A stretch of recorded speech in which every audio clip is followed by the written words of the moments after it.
Il y a un homme de Dieu qui racontait son histoire. En tout cas, un homme que Dieu utilisait puissamment. Dieu faisait des miracles, des prodiges, de grands miracles à travers cet homme-là. Et une fois, je ne sais plus si il avait perdu la vie pour un moment ou si c'est un songe qu'il avait fait, je ne sais plus, désolé exactement, mais il s'est retrouvé au ciel. Et on lui a montré une maison inachevée. J'imagine que c'est un ange avec qui il était, qui lui a fait la visite. Et il a demandé à l'ange à qui appartenait cette maison. Et l'ange lui a dit, c'est à toi. Il était surpris. Avec tout ce qu'il faisait pour Dieu sur cette terre,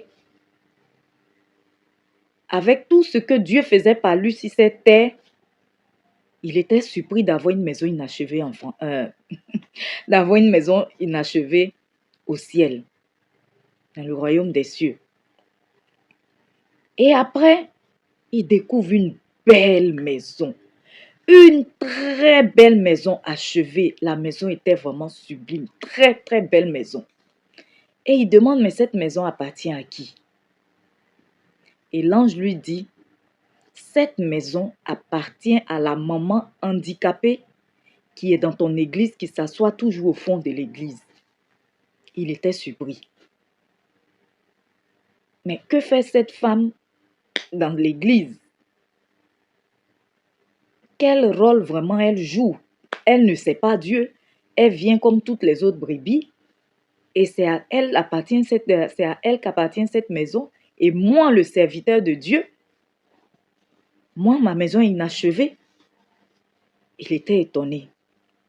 Et l'ange lui dit que si Dieu t'utilise puissamment, c'est à cause de cette femme, de cette maman qui n'arrête jamais d'intercéder pour toi. Nuit et jour, cette maman, cette femme handicapée qui est toujours au fond de l'église, intercède toujours pour toi. Elle prie toujours pour toi. Donc quand il est revenu, il est allé vers la femme. Il lui a dit, maman, je vais prier pour toi, pour que tu marches. Elle dit, non, non, non, non, non, c'est même pas la peine. Je me plais dans mon fauteuil roulant comme ça. Parce que si je sors de ce fauteuil-là, certainement que je serai distraite. Quand j'aurai les pieds pour marcher, pour aller où je veux, certainement que je serai distraite. Je ne serai plus concentrée dans la prière. Je ne pourrai plus prier comme je priais quand j'étais assise dans le fauteuil roulant. Donc non, ce n'est même pas la peine.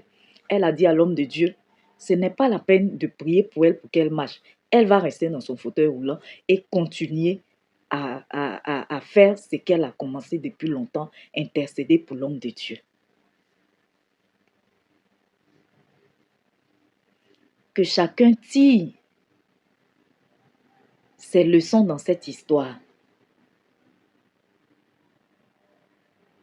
Mais ce que moi j'aimerais dire, c'est que toutefois qu'il nous arrive une situation, au lieu de nous plaindre, nous devons d'abord demander à Dieu pour quelle raison cette situation nous arrive. Que chacun tire ses leçons de cette histoire que nous avons tous écoutée. Et que le Saint-Esprit parle à chacun de nous, donne à chacun le message qu'il doit comprendre de cette histoire-là.